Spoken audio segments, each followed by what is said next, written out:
gözleri. Hadi başlayalım arkadaşlar. Filmimiz de var. Kanadımız. Bunu birinci kez tipa bastırak.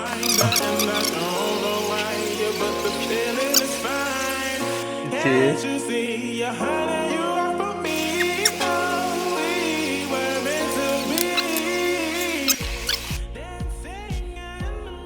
Abi. Bitti.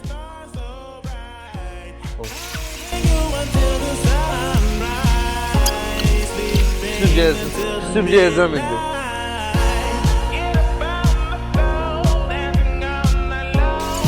Oy. Bu kalsın.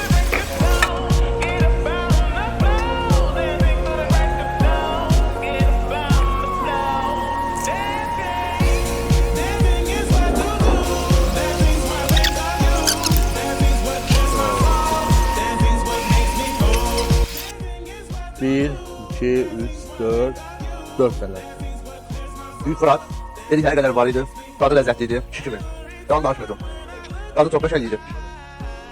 Kanatlar, hatta burada bir tane size özellik değil, burada tek kanat öyle ha. Bunun dibi de var. Erçek kanatları direnmişim, ya bilmem ama onun için bu dibi de var, yani tek kanat değil. Bu dibi kanatdan daha tatlı olur. Ben yani çok uşaqlıqdan fut koymaya başlarım. Bunun dibi kanatın özündən daha tatlı olur. Ve yaxşı qızarır. Yani anlatmırlar da başa düşdün. Bir mənalı şəkildə. Aldatmaq yoxdur. Şəxsən özüm gəldim, test elədim. Sağ olun.